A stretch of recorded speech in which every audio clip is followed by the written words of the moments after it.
I just recently moved to Cincinnati, and more importantly, without my car, which means I've been relying on the bus to get around. Now, the buses are fine, they get the job done most of the time, but they're nothing special, and certainly nothing impressive. And Cincinnati, it's a pretty big city. Now, it's not Chicago or New York, but it's still got a lot of people who need to get places. Unfortunately for Cincinnatians, or whatever I'm called now, if you want to get anywhere fast here, you're gonna need a car. But it didn't used to always be this way. Cincinnati used to have some of the most unique and robust transit in the country, so what happened? To properly answer that, we need to go back about 130 years or so. Cincinnati's public transit history started like any other city's public transit history. In the 1800s with horse-drawn carriages, eventually put onto steel rails. These were known as omnibuses and are generally regarded as the US's first real form of mass transit. Now, these horses only had about 1 horsepower, so they really couldn't pull a carriage up a hill. So, in 1872, to overcome this, the city built 5 inclines. This led to the city's first suburbs. Corryville, Clifton, Fairview, these were all only made possible by the inclines. Starting in 1880, Cincinnati also built 5 cable car lines, like identical to the ones that you still see today in San Francisco, but they were all eventually turned into streetcars, which segues into 1989. Cincinnati got its first streetcar. The first streetcars ran on what were known as the Main Street line. And within a few years of the first ones, all of the horse-drawn carriages and eventually cable cars were converted to electric streetcars. Something to note is that Cincinnati streetcars were actually unique from most in the US, being that they used 2 overhead wires instead of 1. I don't know why that's unique or cool or what that means, but the website made a special note of it, so take it as you will. Fast forward to 1916, Cincinnati is on an upward growth and the people want transit. So, in response, Cincinnati voted on and approved a $6 million bond to construct a subway line. The system was going to be a 16-mile subway loop and serve both subway trains and interurbans, bringing them further into the city. All of the station's systems, tunnels, and infrastructure were designed to the same specifications as the Red Line in Boston. And in 1920, construction started.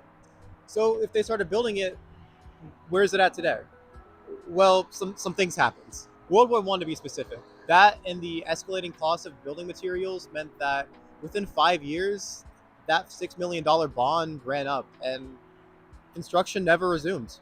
There were 9 completed miles of subway constructed, with 2 miles of tunnel under downtown, a couple shorter tunnels, 4 underground stations, and 3 above-ground ones.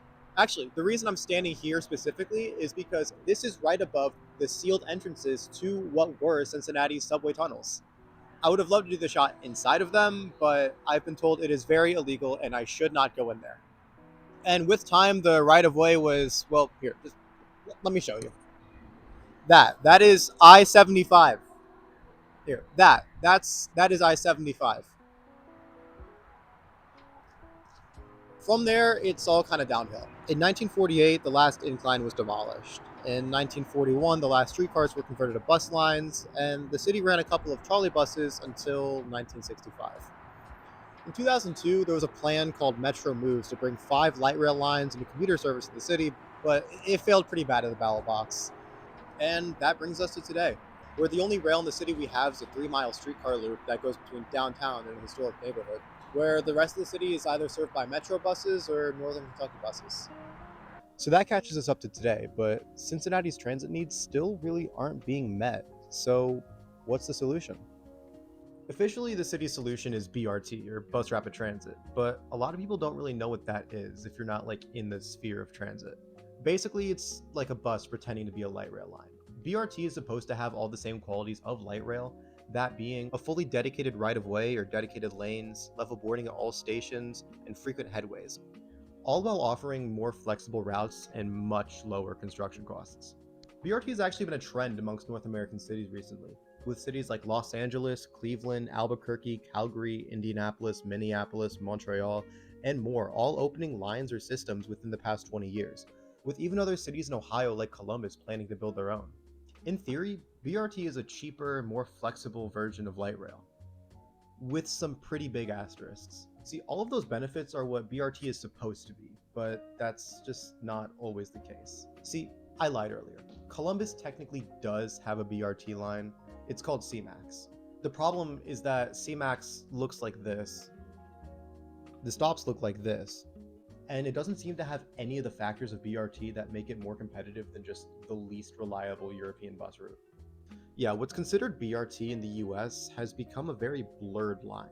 Wikipedia lists Tulsa's Arrow as a BRT system, a system that has headways as high as 30 minutes, uses regular buses, and has 0 miles of dedicated bus lanes.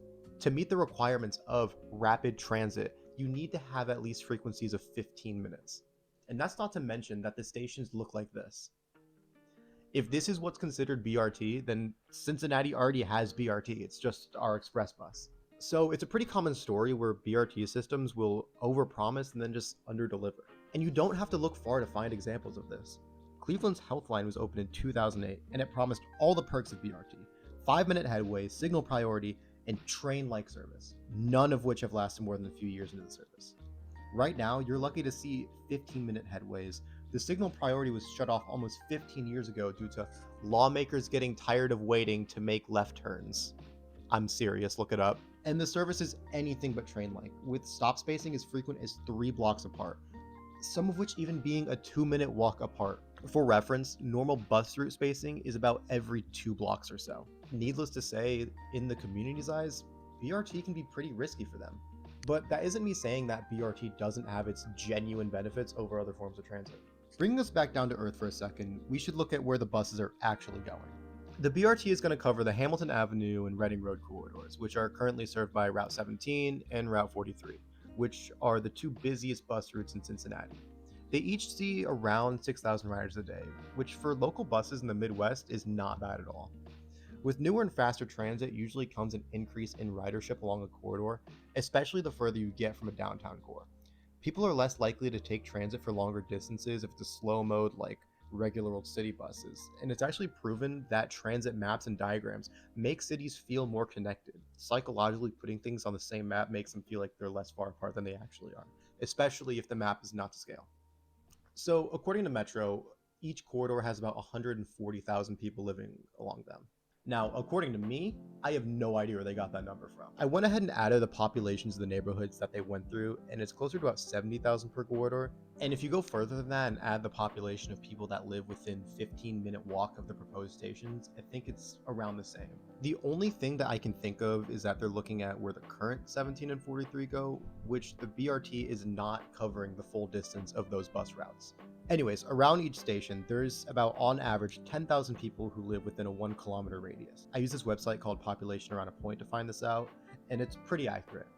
Anyways, what I'm trying to get at is that both of these corridors are going to be very busy, busy enough to support either bus rapid transit or light rail. I wanted to take a look at the differences between BRT and light rail. To do that, I categorized 3 main areas for implementation: construction costs, operational costs, and economic development. I kind of chose those categories because for cities, it's how they evaluate how much they're spending versus how much they get back per dollar spent, which is usually the metric that they go by, at least I think.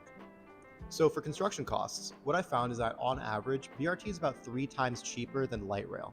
The aforementioned Health Line in Cleveland was completed for around $200 million, and when the corridor was being studied, estimates for a cost of a light rail were about $750 million. Looking at a cost per mile basis, it's about $125 to $200 million for light rail versus $25 to $50 million per mile for BRT. This is keeping in mind that some of the factors making light rail so expensive is just how the system is built. Things like right-of-ways, crossovers, station complexity, and whatnot. BRT is just kind of BRT, but cities that have less to spend on transit will often go with BRT just because of the price difference. Even though it has its drawbacks, it's still getting the same level of transit for a much cheaper price tag. A lot of cities in red states, Cincinnati, will go with that because they can't get the capital funds required for an entire light rail project. Often because of the price differences, cities can build out an entire BRT network for the same price as a single BRT line. Even if it's not as fancy as light rail or even efficient, it's still giving high quality transit to much more of the city. More of a function over form sort of thing. And then there's the differences in operational costs. What that means is that once a system's built, it still costs money to keep it running. This is measured by a cost per passenger mile, or how much does it cost to transport one passenger 1 mile on average. A 2001 study by the government showed that LRT costs $3.16 per passenger trip, while BRT only costs $1.08 per passenger trip. But even that data isn't quite right. See, in 2012, the FTA started reporting BRT data separately from regular bus data, so BRT could more properly be evaluated than it was in 2001. In 2015, Light Rail Now did an analysis study that found that the metrics that the Government Account Office used weren't the most reliable. Light Rail Now evaluated that light rail on average attracted 3 times as many riders as BRT, and on average has longer passenger trips, about double. Looking at a passenger per mile basis, LRT costs 55 cents per passenger mile, while BRT costs 66 cents per passenger mile. This is because LRT is doing a lot more of the heavy lifting. Or what they're trying to say is that because each vehicle is carrying more people and carrying them for longer distances, the cost per passenger mile is lower. And then there's differences in economic development. One of the biggest factors driving cities to build transit is to build things around the transit. You're trying to attract businesses, housing to a corridor, so you use transit just kind of like get people to do it. This is what we want, we're going to do it. So there's ways to kind of measure it, but there's no real way to exactly measure economic development along a corridor. It's more of a case to case basis. It's generally considered that the higher capacity or more appeal a transit corridor has, the more development it's going to attract. But that also depends on factors like whether the city is just growing or not. A BRT line in Austin, Texas is going to get a lot more development along it than one in Cincinnati because Cincinnati's population has been declining since the 70s, and Austin's has almost doubled in the past 10 years. We can kind of measure it using examples from different cities. Phoenix's light rail is accredited with $20 billion in economic development along its corridor, coming from an initial $4 billion investment. Cleveland's Health Line, which is BRT, is accredited with $5 billion in economic development, coming from a $250 million investment. But turnovers like that isn't always the case. If you look at the Red Line in Indianapolis, that's credited with $1.2 billion in development from a $200 million capital investment. And then sometimes the cost isn't always consistent between BRT and light rail. In Salt Lake City, their track system is credited with as high as $12.3 billion in economic development, and initially only cost $300 million to open the system. So economic development is more of a case-to-case basis. In some places, transit is a lot cheaper to build because of the price of land acquisition. It's not like a simple figure or equation. If you put this much in, you get this much out. And that ended up being a very common theme I came across in my research. I can sit here and do as much research as I want to, but no matter how deep I dig, it's never going to come to a single conclusion because there is no one is better than the other. See, no matter what conclusion you come up with, there's still going to be outliers to that conclusion. Even something as simple as saying BRT is cheaper than light rail isn't always true. Waterloo, a city in Canada, built a light rail line for about $44 million Canadian per mile.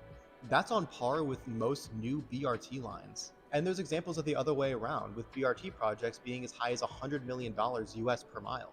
For choosing a mode of transit, it's entirely a case-to-case basis for what the city's expectation and environment is going to look like. For the projects in Cincinnati, from what I've been able to gather, the case for BRT has been mostly cost as well as some other factors. See, every city is different, and one of the reasons I was so intrigued in this topic is because Cincinnati feels especially different. It's dense outside of its urban core. It has one of the largest and densest urban historic neighborhoods outside of a downtown, over the Rhine.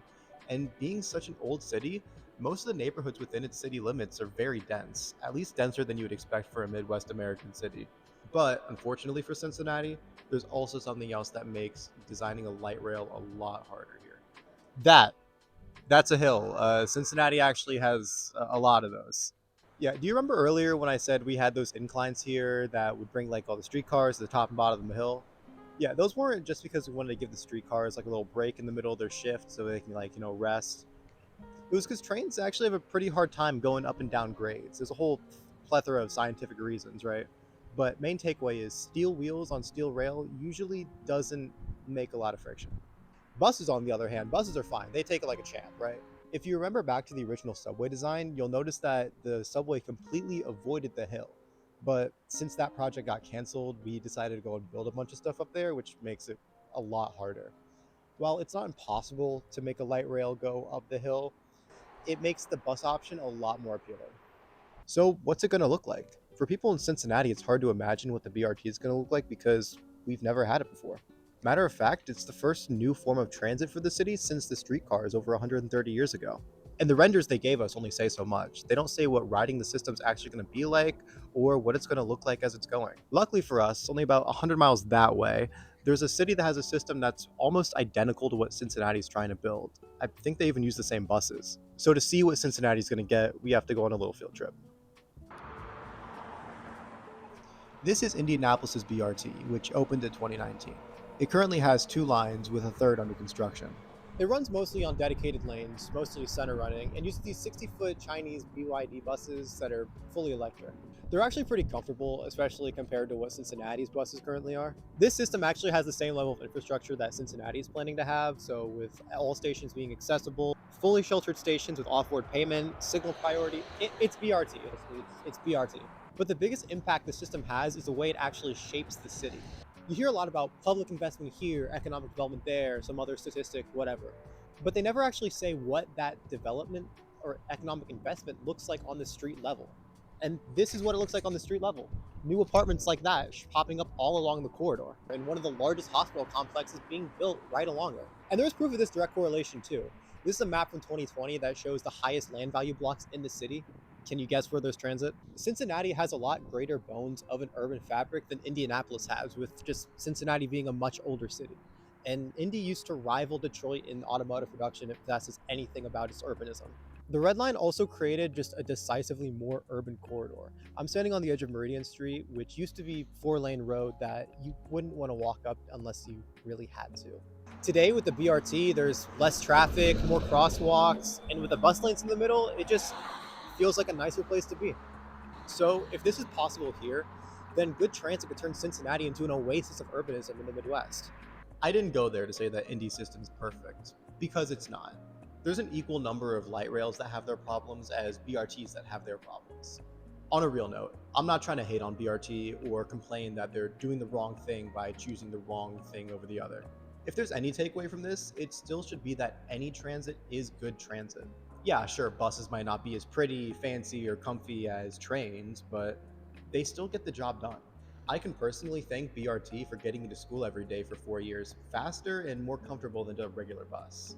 And for a city that's had as many failed transit projects in the past as it has, more than the average city, by the way, this is going to be a good thing for the city as any investment in transit would be.